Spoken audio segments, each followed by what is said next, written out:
I want to welcome our guest speaker today, Deborah Potter from Perimeter Church. Deborah is the Director of Community Outreach at Perimeter Church in Johns Creek, Georgia, which is a suburb of the Atlanta, Georgia area. And prior to joining the Perimeter staff in 2005, Deborah was the national events planner for Avon Products. She is very well experienced in planning events, both within the church and the community, and even secular events. And so if you have any questions about planning events, I'm sure Deborah has a lot of experience that she could share with you. Also, who's going to be joining us is Amelia, who is a part of the community outreach team there at Perimeter Church. So they're going to share with us some of their experiences that might be able to help you as a church or you as a ministry as you're looking to do your outreach more effectively. Deborah's current role at Perimeter allows her to take her passions of advocating for the poor and the marginalized to come alongside people as they discover how God has uniquely designed them to serve others and to make a difference in their community. So this is a perfect position for those passions to be played out in Deborah's life. She serves on the advisory board for Street Grace. She's an alumni of the Leadership Johns Creek and is a member of the Johns Creek North Fulton Rotary Club. In her spare time, which doesn't sound like she has much of it, but in her spare time she's able to spend her time with her husband that she's been married to for 14 years and them to have fun with their 8-year-old daughter. We want to welcome Deborah and Amelia to the webinar. Ladies, welcome. Thank you. Thanks for having us. We're glad to have you. And to get us started, before we dive into how local missions is structured there at Perimeter, just tell us a little bit about Perimeter Church in general and overall.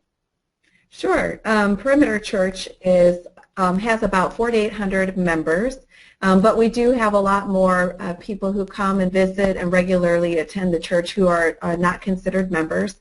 And the bulk of our congregation really is made up of young families. So that, by definition here at Perimeter, that's families with children who are 12 years and younger. So that's kind of our niche for trying to help mobilize young families with even the smallest of children. And our mission is to deploy mature and equipped followers of Christ for the sake of community, family, and global transformation. That is definitely a mouthful. So with young families, we'll talk a little bit more about maybe what some of the challenges are, but do you have some challenges with the younger children and doing local missions and finding opportunities for those families to serve together? There are some challenges with that. We do have to think creatively. So we do offer twice a year some really large serving opportunities that are on site here at the church so that little ones can come and serve alongside their parents. A lot of our nonprofits have various regulations based on age and whether or not they can come out and serve for safety reasons, obviously. And so we try to be creative around that. And so offering opportunities that we consider anytime serving opportunities, like clipping coupons with your kids and taking them out shopping so that they can donate those food items to our food pantries, is one creative way for little kids, so that they get to visit the co-op, but they also, the food co-op, but also get to be on the front end and see the whole process from picking up the foods to dropping the foods off, but not necessarily allowed to go in. But it's also fun to think about different ways to help the kids serve, so that even at this young age we can be growing their hearts for mission, so that someday they may be our executive directors for our nonprofit. So trying to get them ready for maybe those future roles. Absolutely. Yeah, it's about creating that lifestyle of serving, and I know that's what you guys have a heart to do, and starting at a young age is a great way to build that. Absolutely. So tell us a little bit about how missions is structured there at Perimeter Church. Sure. I know some of the churches in our area are designed a little bit differently, but our local missions department, or what we call our community outreach department, is separate from our global or international ministry department. So we are only focused on local missions. For Perimeter Church, we have decided that our primary area of focus is within a 12-mile radius of the church, simply because in Atlanta, traffic is quite a barrier for our volunteers to be able to really invest their lives in the ministries that they're doing. And so I have myself in the department. I'm the director of community outreach. I have Amelia, who's with me on this call right now, and she's our ministry associate or admin. And we have one other woman, Jackie, who is our logistics and leadership coordinator. But underneath the 3 staff that we have are hundreds of volunteers, but they're led by 15 lead volunteers, or what we call liaisons. So each of our nonprofit partner ministries has a lay leader volunteer who is that connector, or we call them the microphones for the nonprofits here at Perimeter. And so they help lead those 15 nonprofits and share the information from them regarding needs, volunteer opportunities, and special ways to connect. And in community outreach, there are so many things that different missions departments can do. We really felt like we needed to have some focus to what we do in order to be effective. So we partner or serve in 4 areas of focus. One is education, and that's primarily working on mentoring and tutoring through public schools and other nonprofits, working alongside children.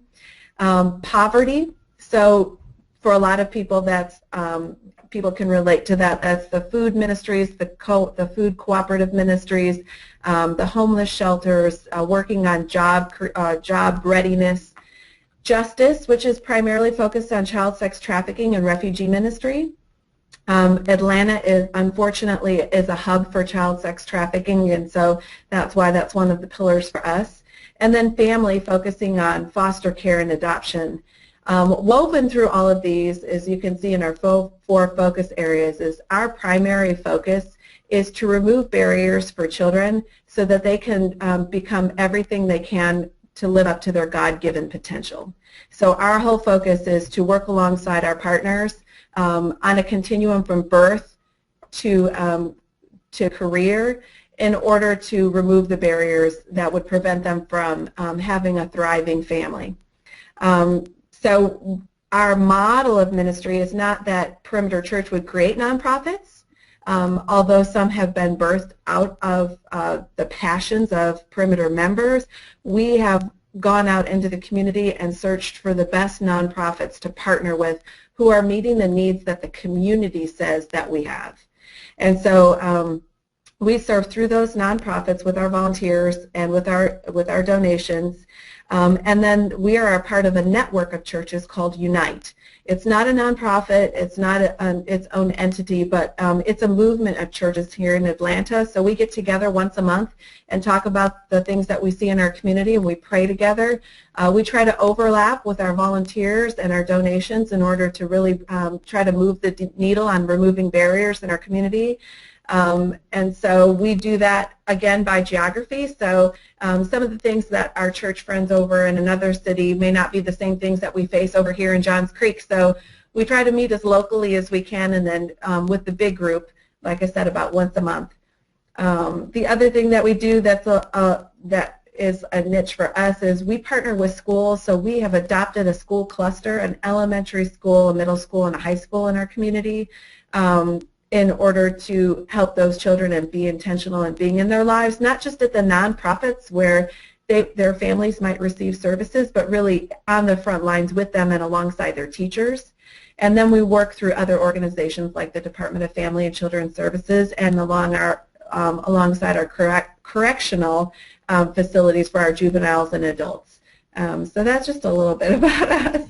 Yeah, I mean, there's so many things that I want to comment on that you just shared about that are such good models for really being able to be effective in your city as a church and to really change around the paradigm that the secular world has about Christians, which is, oh, well, you just go and pray. You don't actually do anything. And it sounds like the Perimeter is doing a tremendous job at making those connections and building relationships in the community. A few things I wanted to notice. I like how you guys have focused in on a 12-mile radius.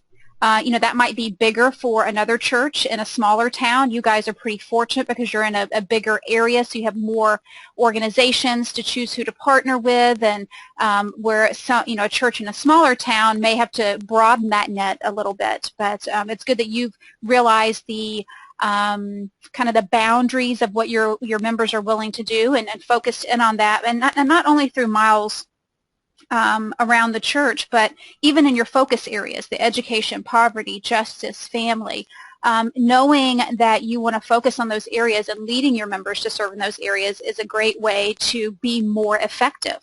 And then, you've picked, 15 to 20 partners that you partner within the community, and I love the liaison structure. We did that at my church when I was the local missions director, and very effective because you're empowering people. It's people that are out there already serving with community organizations, and then they're empowered to be the liaison and come back and bring that information to the church leadership, and you guys be able to be more effective in your outreach and making that happen. And then lastly, I just love how you guys partner with other churches. I know y'all work closely with 12 Stone and other churches through the Unite effort there in your area, and coming together and meeting and seeing who's doing what, not overlapping on what you're doing, or recreating the wheel, which we see very often in cities. And then, of course, with the schools and the government and making those connections, it's all about relationships. And Meet the Need, we're going to talk about how you guys use this here in just a second. We're about helping with the administrative part of all this, but none of this would happen at any level with your members, with the liaisons, with the partners, with other churches, with the government and schools. None of it would happen without the relationships that you guys are building, and how you're empowering disciples to go out and be the hands and feet. We thank you for that. Thanks. All right, so let's talk a little bit about how Perimeter is using Meet the Need. I put some print screens on here of your website. If you go to Perimeter's website and click Outreach and Volunteer, and then Community Outreach, they have a landing page where you can click Serve Now and see kind of all the needs in the area, and narrow that down through the Meet the Need search page, or their members can click on their partners and the links at the bottom of the page to see specific needs as posted by those particular partners. But tell us a little bit, Deborah, about how you're using Meet the Need. We are using Meet the Need for some of our larger events, as well as some of our ongoing needs for our partners. So for us, those two big serving opportunities that I mentioned that we have twice a year, they mobilize hundreds of people. They have multiple projects underneath them. They have different start times and different communications that we have to do with them. And so we could not do those two big events if it weren't for Meet the Need organizing those volunteers. The other thing is because of the time of year that both of those opportunities happen, one is in the summer when families are on vacation or hanging out with friends and things like that. And the one in December, which is a super busy time for people in the holidays, what has been super helpful is the fact that the opportunities are real time, in that people can sign up, and then if they find out they can't be there, they can cancel, so that we know we still have slots open and we're able to refill those slots. So it really has helped us in both of those times a year to make sure that we have the right amount of volunteers, because everyone wants to have a meaningful serving opportunity when they come out. And if we have too many or too few, it's very challenging. The other thing that has helped us a lot is by having our nonprofits be able to post their own opportunities through Meet the Need. It has taken some of that administrative work off of Amelia, but also, again, they can post as many needs as they have, take some down if they're filled up, put some new ones out there maybe if something comes up urgently. So again, they're all in real time, and it's not through phone calls or emails. It's seamless. Absolutely. And Amelia, I know you're kind of the one a lot of times on the ground, especially for your events that you're doing, posting those needs. How easy is it for you to post needs and get the link that you need and to share those needs with your members? It is super easy. Really, it takes me like maybe 5 minutes to post 4, 5, 6 different opportunities, and then get that, and then it's just one click to get the link to that event, and then I'll use that link to post on our website, to post on our social media accounts, to put in our different serving guides. So it has made it very easy for me, especially when we have so many people that are wanting to serve and to volunteer. Absolutely. You guys, you have a staff of 3 that you're trying to mobilize thousands, sometimes at one time, to go and serve. And so, we're glad to be that behind-the-scenes platform that helps you guys to make that happen. I also wanted to show our webinar attendees how you're using Meet the Need. And this is a picture of Perimeter's dashboard. As you can see, it actually is longer than this. I'm just showing a piece of it. But these are a lot of the teams and events that have been created. You guys have done a great job at empowering your team leaders and your event leaders to be able, you guys might, as church staff, may go in and post those needs, but they're able to get the emails to know when needs are being met and to see who signed up and to communicate with their volunteers. How has it been going with you guys as far as empowering those team leaders? It's been going great. I'm going to let Amelia kind of touch on that. A lot of the team leaders, some of them are me. So it's been helpful for me just because it keeps the, I don't have to be on all the time. Like, I don't have to be trying to communicate with all the different nonprofits and the different ministries that we work with all the time. So that has been really helpful. And yeah, I think that's... And being able to share information with the team leaders has made it really easy. Yeah. Yeah, you can take it and forward who signed up or make them a key contact so they get those emails when people sign up. And so I'm sure that having that information in real time has been helpful. Yes. All right. Well, what challenges have you guys encountered in mobilizing your members, and how have you overcome some of those challenges? Yeah, with any congregation and with any, like you heard, we said we're made up of young families. So our families are super busy, either potty training or working on their careers, or just in general, Atlanta tends to be a very busy place. And the way we're trying to overcome that is to really pursue their hearts, because again, it's something that we want for them to grow their hearts, but really grow the hearts of service and generosity in their children. And most parents really want that. It's worth carving out the time to do that. So that's why using Meet the Need helps us make it very easy for them. They can do it. They can sign up anytime from home. They can go online, and like Amelia said, it's just a quick click or two, and they're all signed up for them and their family. And then if a little one gets sick, they can cancel very easily. They don't have to try to connect with us personally or go through a bunch of emails to try to figure out where they signed up and who emailed them back.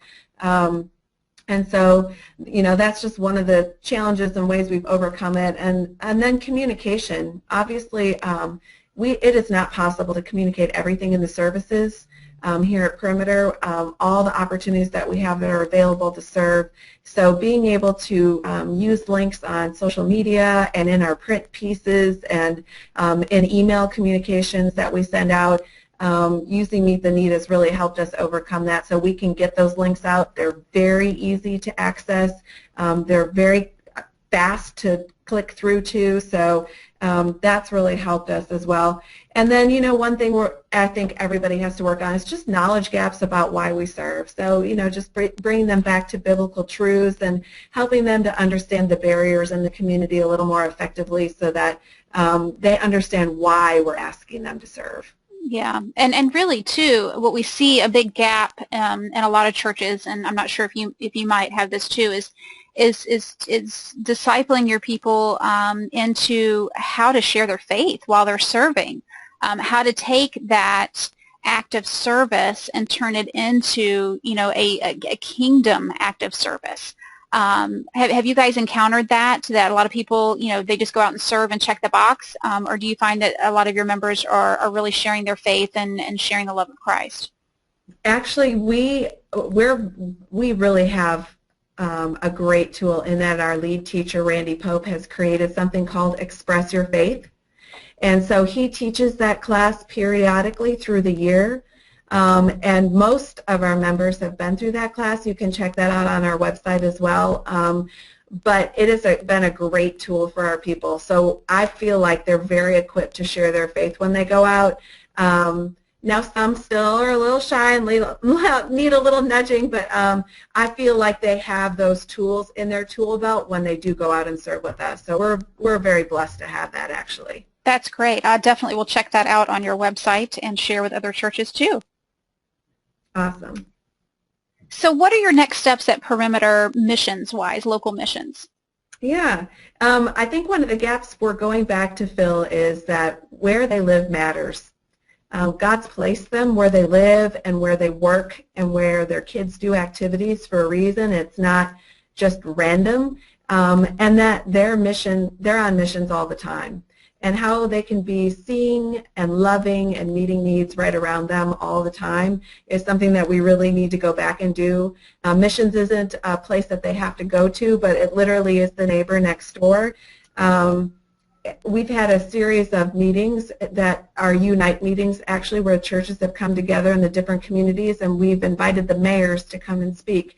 And the mayors of each of these cities have had one common thread throughout, and they said, you know, in your Bible it says to love your neighbor.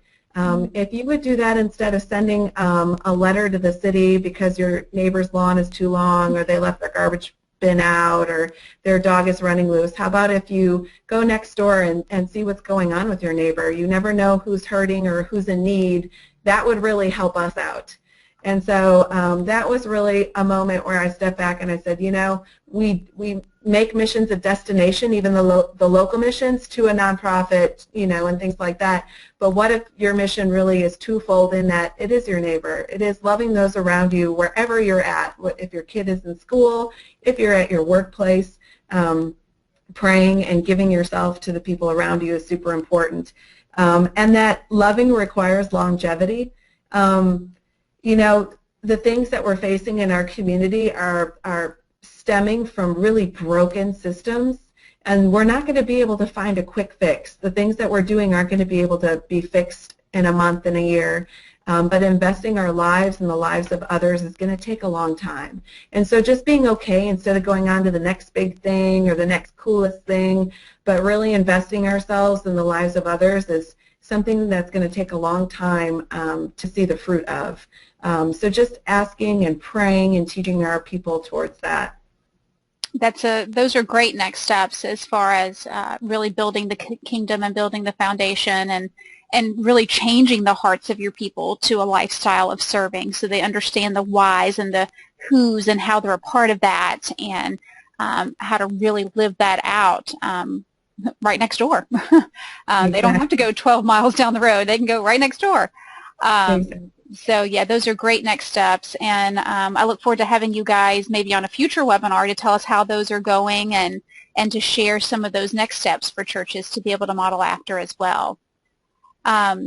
Well, Deborah and Amelia, I want to thank you so much for being a part of this webinar. You've given us a lot of tools and resources and just ideas of ways that other churches and other ministries could structure outreach. Perimeter has a great model for making all of that happen. If you're on the webinar either live or watching us in the future and you have questions for Deborah, her email is right here. I'm sure, Deborah, are you okay with them emailing you with questions directly? Yes. Awesome. Okay, so you can email Deborah directly or email me, and we'll be sure to get you connected in the best way possible.